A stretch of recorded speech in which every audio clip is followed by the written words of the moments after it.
All right, everyone. Welcome to another episode of TAPS.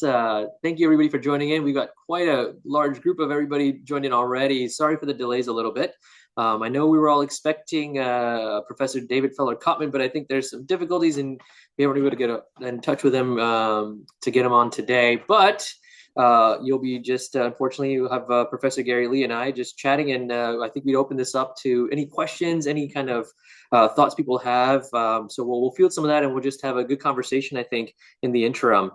So with that, as always, we record these sessions on YouTube. You can always log in and check them out. And with that, I'll get started. I'll open up the forum in the interim just for any questions. Anybody has any dying or urgent questions about pleural disease management, anything pleural, please start typing them in. In the meantime, I'll have Professor Gary Lee, and we'll just start kind of a bit of a banter, and we'll go back and forth and see what interesting questions come up. So Gary, thanks for stepping in, and I'll start with the first question, just that I have for you in terms of what your thoughts are on guidelines in pleural disease management. We get these every so often.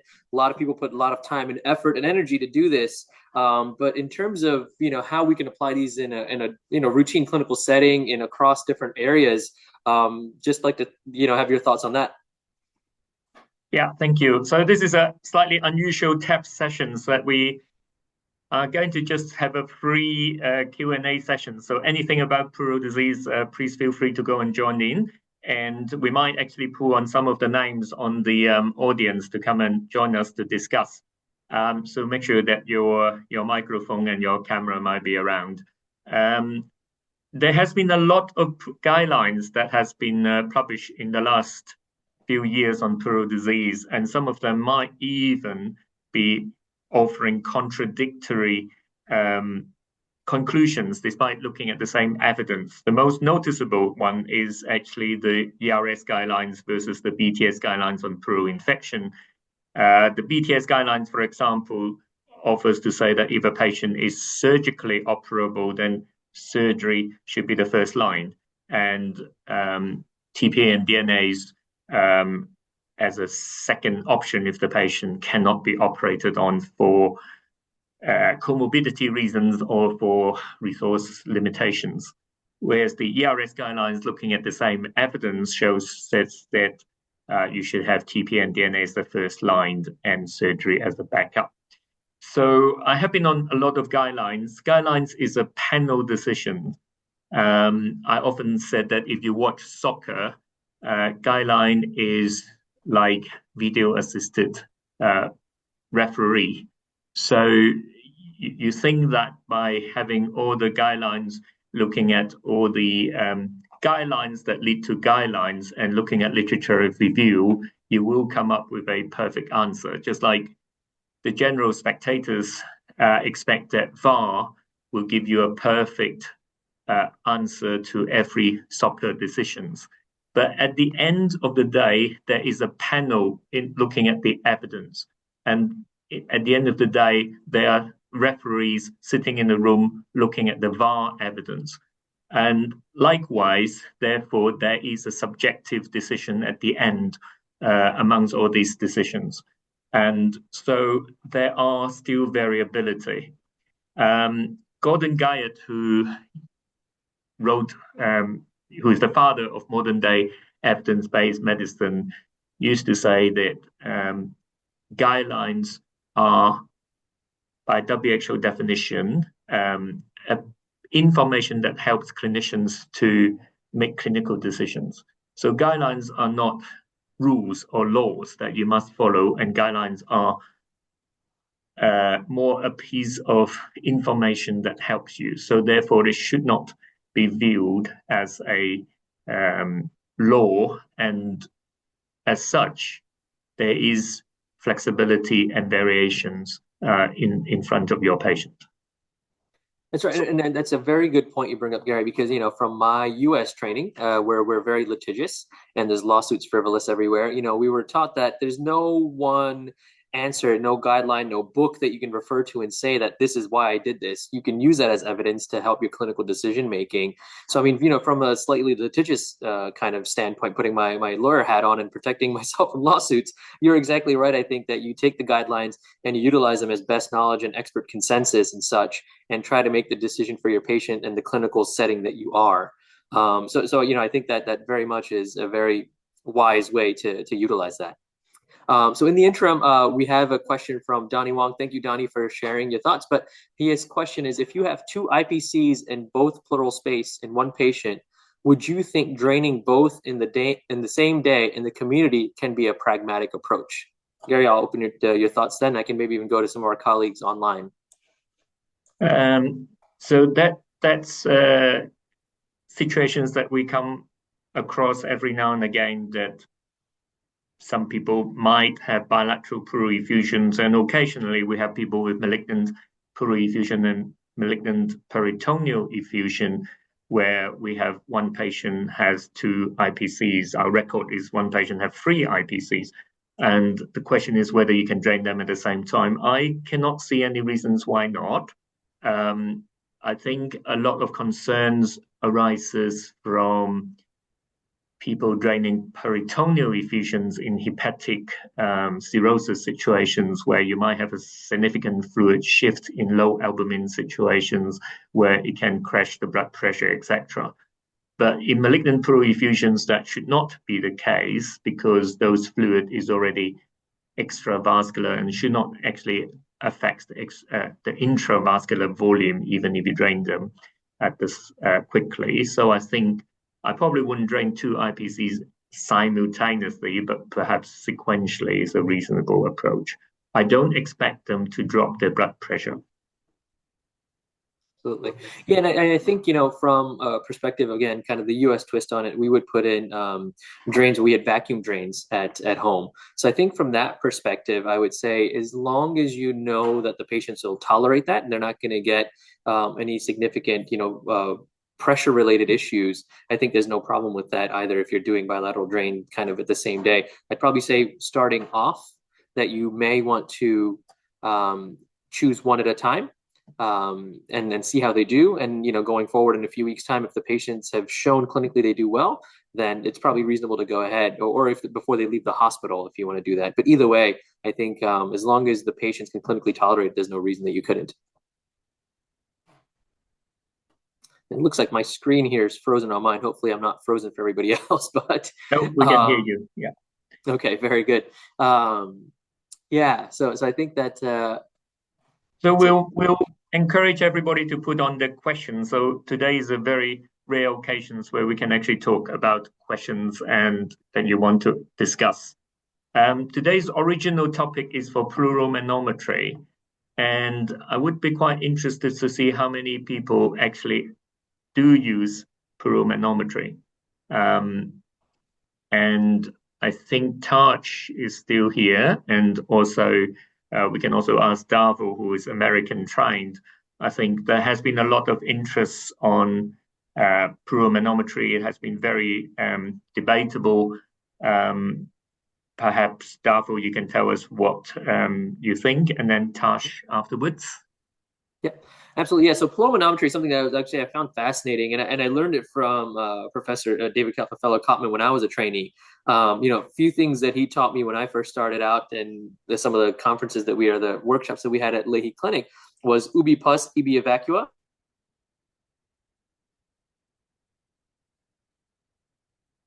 Hello. I have lost Dhaval. So, Taj, why don't you jump in? So that Taj works in Sydney. You're muted still at the moment. So, we need to allow you to unmute. Yeah.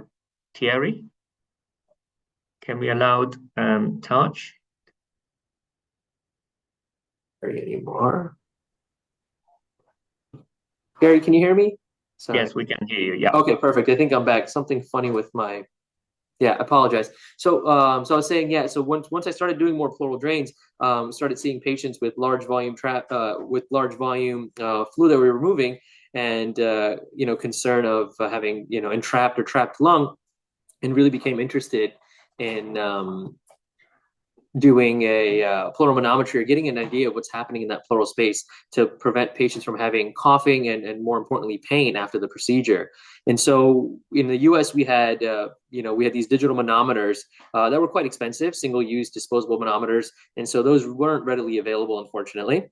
But what we would do is we would just get the tubing that came in our thoracentesis drain kit and just hold it up to the patient's entrance site, and then kind of get a good estimation from there. And so we would drain 500 cc's, 250 cc's at a time, and then just check where the pressure set, kind of the manometry read there, centimeters above the location. And that's kind of what we would use. And so I started doing that. The challenge is it becomes a bit cumbersome to do that when you're removing a lot of volume. What I would typically do is try to do a manometry, kind of that straightforward manometry, when I was doing a tap for the first time, especially if it was a large volume tap, and just to have a better sense of what the pleural space physiology was, and if I was going to cause my patients any issues.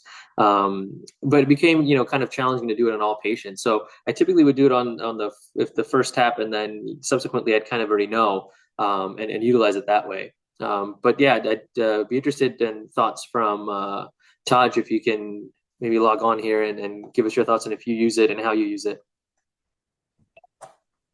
See if we can unmute. Yep, I did. There he is. Hey, thanks. Yeah, I got permission finally. So I mean, it would have been nice to hear it from David himself, but I do still have one of those manometer Dhaval from my time in the US. Yep. I still have it.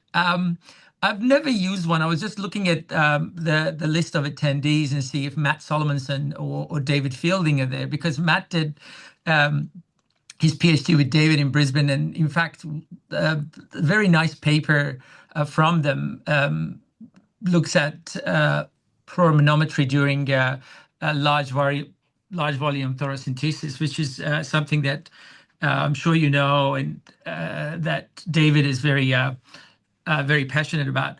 In my experience, and I think that's really the summary of all of it, is that it's a fascinating objective measurement that doesn't really add to my clinical practice much at all. And in fact, most of the studies that I have seen show that being guided by the manometry values doesn't really help your clinical outcome, whichever way you look at it. And I think the reason is, for an experienced pleural specialist, you already get that information from your imaging, from your ultrasound, from your X-ray, and from the way that the draining is behaving anyway. So I think, to answer your question, is that I do pay attention to my imaging, all modalities of imaging, quite carefully, and I repeat them, especially ultrasound, during and after my large thoracentesis. And I don't use manometry because I don't think it adds much, and I don't think there's any evidence to support otherwise. I think we're taking the opportunity that David is not here to go and be the antagonist for pleural manometry. Yeah, bash him when he's not here. Yeah, absolutely. So I think the other issues that we have done a kind of a look and see study with 100 patients. We never publish it, but we have those disposable manometries, and we actually tested it. The problem is that manometry is actually quite fiddly. You have to zero it at a certain point. And then if the patient coughed, if the patient slide down the bed, if the patient moves significantly, etc., then your 0 point is no longer valid. And then your numbers is no longer valid. And this is a major problem. And the other problem is that I was responsible for PICO 1 in the last American Thoracic Society Malignant Effusion Guidelines, which look at manometry. And there's no real agreed cutoff on what is trapped lung or not trapped lung, or how do you define the slope of the curve? Do you define it after 50 mils or 500 mils, and so on and so forth? So there's a lot of work that needs to be done. And as Taj said, the randomized trial shows also that if you judge by patient symptoms, you stop draining if they cough, you stop draining if they start feeling chest pain or tightness, then you actually drain as much volume as you use manometry. So there's not a lot of clinical use of manometry in terms of controlling for symptoms. And I agree entirely with Taj that an X-ray afterwards will tell you whether he's got trapped lung much better than any prediction from manometry. Perfect, great. Thank you, guys. Another question that we have is data from pediatric population where surgery is a preferable approach to intrapleural therapy for pleural infection. In terms of thoughts for in the pediatric populations, don't see many pediatric patients, but open up the forum to discuss that, I guess. I think most of us don't do pediatrics. Pediatrics is an entirely different scenario, and we have talked with the pediatric research people in Australasia, especially Anne Chang, etc., about whether we should extend the adult data of TP and DNAs into pediatrics. And that opened up my eyes to a lot of other issues about pediatrics, because for us below a certain age to put a chest drain in a patient is extremely difficult. And they often actually do it under GA. And if that is the case, then it seems logical to just go ahead and do a VATS rather than do a GA, put the tube in, and then the patient has to carry the tube for a few days for fibrinolytics, which may or may not succeed. So that seems to be the logic of a lot of practice that drives pediatric empyema. For the older kids, then there is a possibility of why you should try TP and DNAs. Again, the pain factor for children is a bigger factor than adults in terms of not wanting the tube for a long time. You'll be interested that in pediatric data, fibrinolytics by itself has actually shown to be successful in a few randomized trials without the addition of DNAs. There's also a long-standing question of why pediatric empyema actually do much better than grown-up empyema. Pediatrics, no one dies from pediatric empyemas. And in the very extreme age of youngest patients, you won't even put chest drain in, you would treat them just with antibiotics. So pediatric is a very big term, and at different ages have very different treatments.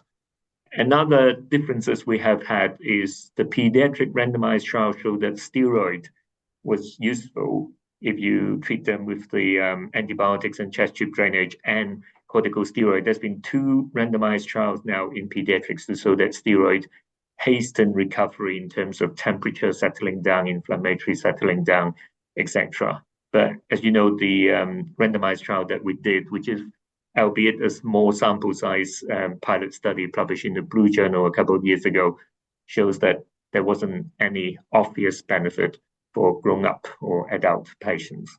And I think there's quite a lot of potential reasons for that. People have contrasted adult patients with pediatric patients, and there's been about 4 or 5 major differences.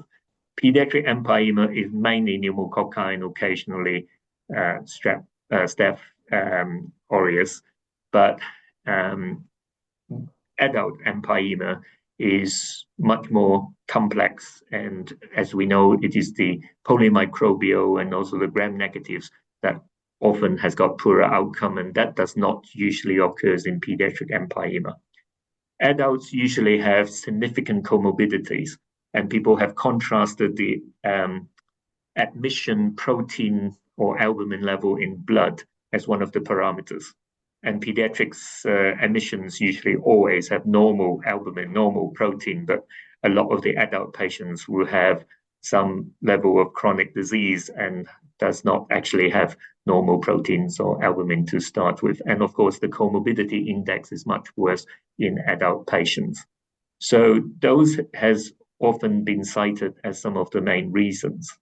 And I guess one of my pet points often about the RAPID score, I think the audience here would probably all knows about the RAPID score, which is a very useful score for predicting mortality in adult patients. So it's this renal failure, age of the patient, whether the fluid is purulent, whether it is a hospital-acquired or community-acquired disease, and what the protein or albumin state is at the onset of the disease. And it shows that, if you have poor RAPID score, you have poorer prognosis. But as my friend Nick Maskell always say, that the RAPID score should actually be called the crumbling score, because what it tells us is that if you're older, that scores you the highest point. Anyone who wants to have an empyema, you should try to do it before 50, but certainly before when you're 70 years old, because that score highest on the RAPID score.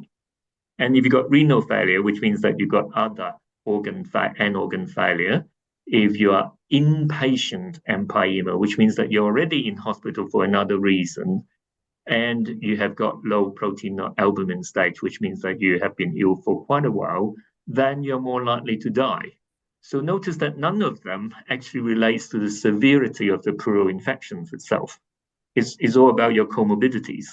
So RAPID score tells us something, which is if you're young and fit, you will withstand empyema. But it is often the comorbidity that actually kills the patient or makes us want to pull out at the end. So it is not so much whether you got the antibiotics, whether you got the germs right. It is all the supporting management that dictates the outcome of the patient with pleural infection. I think that is something that we don't talk about enough.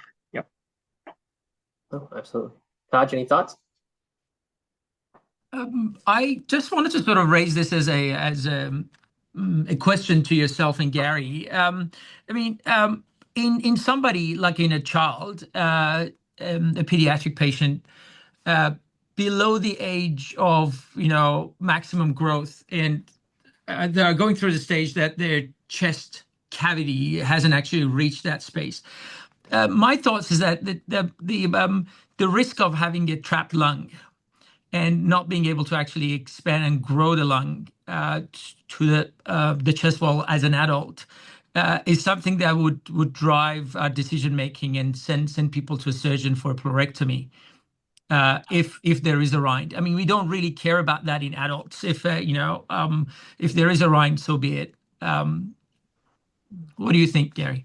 Yeah, I think the best data actually comes from the South African Cape Town study, which I often quote, is that most of those pleural thickening will resolve itself as the disease gets settled.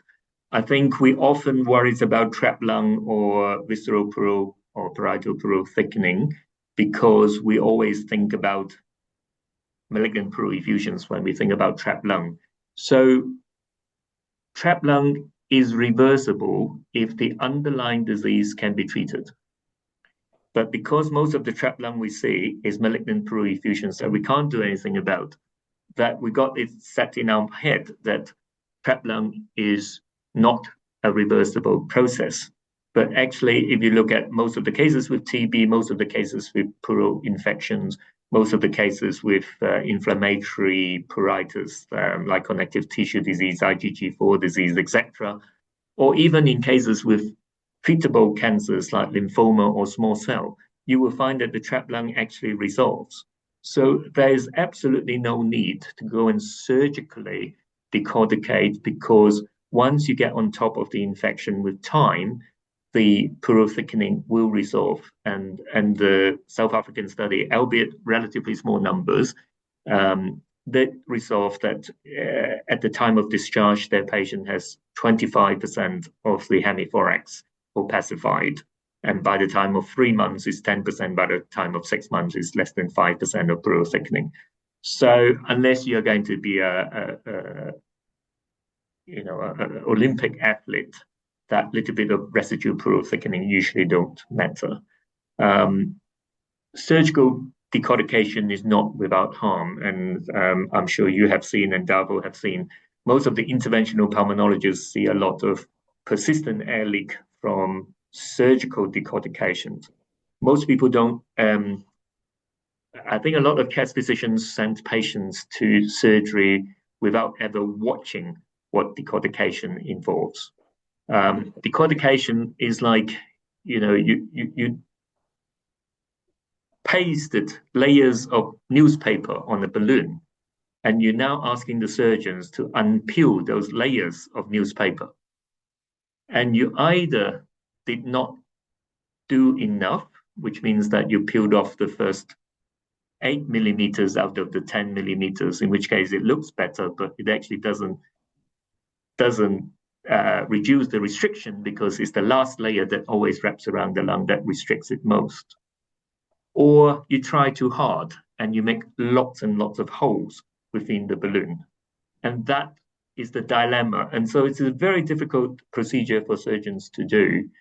If you've got a clear plane, which is like in infections, that sometimes you can do it and you can do it successfully, but it is actually requires a lot of skills. And it is not something that I would usually recommend my patients. I almost never send any patients to surgical decortication. And I would, if my kid has got empyema, I would not send her to decortication. I'll just let time take its place. So I think, Gary, I'll just get your thoughts on this, and a bit of a devil's advocate. So in your definition of that trapped lung, then would you not consider that entrapped? Because I was always, from lights, the again, manometry kind of topical to this is that you have normal pleural physiology of entrapped lung, which I was always taught that that's kind of looks like trapped lung, but with time will open, or with treatment would open. And then you have truly trapped lung, which is the absolute that it's not going to open ever, kind of. I'm smiling because I think the audience is probably too young to know this, but in the last generation in pleural disease, there's two big gurus. One is Richard Light and one is Stephen Sand. And the terminology of lung entrapment and trapped lung comes from the Stephen Sand's group. I'm trained with Richard Light's group, and we only have one term, which is trapped lung or not trapped lung. So I don't actually understand the other bits. So I've only understand is the lung trapped or not. Very binary. But I think if David Bella-Cotman is here, he is the one who first abolished all these terms and actually started using the term non-expandable lung. And I think that's a much better term. Exactly. Absolutely. Expandable lung versus unexpandable lung. Yeah, that's right. Very good. And I think I'll allow one more question. I know we're running out of time here, and then it's been great. So thank you for all the questions and the commentary. But so is draining pleural fluid with a simple collapsible bedside bag without a Heimlich valve an acceptable practice from a physiologic or practical point of view? Would like to know if any institute is practicing this routinely. That's an interesting question. Taj, you want to start first?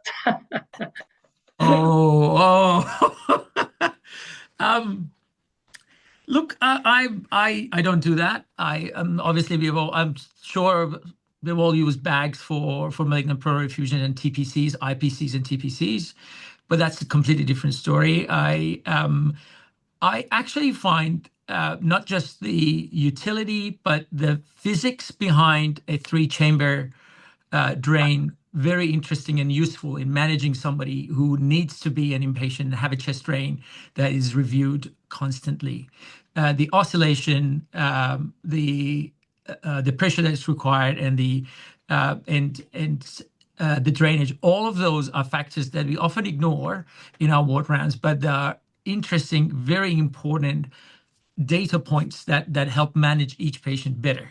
So I would not use a bag. I would actually use a very traditional 3-chamber because I love the physics behind it. I think it a little bit depends on the situation, but like Taj, we mostly put them underwater sealed because we want to see if you just put in the drain whether there's air leak or not. You also want to just capture all the fluid and make sure that it doesn't go retrospectively back up. If you had a bag and the patient lies down in bed, sometimes you can actually see backflow. We also not uncommonly seen with trapped lung that patient almost suck the fluid back into their chest because of very negative intrapleural pressure. And in an underwater seal, you can control it. In a bag, you cannot control it. But there are situations where a bag is not entirely unreasonable once you actually settle down and you know that there's no other pathology going on, because it does allow the patient to ambulate a lot easier than, and we do that for indwelling pleural catheter. We probably, if we are just draining on the ward, we may not connect it to underwater seal. We will connect it to the usual IPC drainage bags or vacuum bottles. So for that reason, then that's okay. But that does have a one-way valve mechanism built in, not without one. So needs to be a bit careful with that. Yeah. Yeah, so I mean, I totally agree with what you're saying in terms of, yeah, I mean, that's what we used to have the atrium device when I've been in training, and then, after where I was working. But having that during that acute phase when you get a chest drain, just to get a sense of what's going on. And once you do that, like Gary, you were saying, just attaching to a drainage bag, I think is probably reasonable. I would still probably worry about not using a Heimlich valve. And just because if the fluid reflux is back, it's really hard to keep things sterile in the hospital, especially on the wards. So I would be hesitant to not use a Heimlich valve. Especially if the patient is inpatient. I mean, if it's someone at home and you've kind of sorted out that they're good enough to go home, then perhaps you can consider that. But I think in my mind, there's no reason not to. The Heimlich valves are relatively cheap and available. We frequently throw them out from the Wayne pneumothorax kit because we're not using them. I usually use them as a toy for my kids at the end, so we're not usually completely wasting them. But I'm a proponent of Heimlich valves just so you don't get any fluid refluxing back in. Just like Gary was saying, you can get quite a bit of suction back if a patient's got strong diaphragmatic excursion. So yeah. All right, very good. I think at this point we will end this tap session, and I apologize everybody. You were expecting David Feller-Cutman and you got stuck with the three of us. But I really appreciate everybody logging in and being involved, asking great questions, and the conversation that it brought up. So hopefully this was as educational for everybody as it was fun for me. Please join us next month where we're going to have one of our top pathologists, Celia Green, talking about cytopathology of pleural fluid. That's going to be a great session, and I hope you join us again then. And reminder again, these are all recorded on YouTube, so please join us again next month. And if you've missed some of this, please log in and check it out when we post it up later. Thank you, Taj, and thank you, Gary. Appreciate everybody's time, and thanks to everybody for logging in, all my international colleagues. For having me.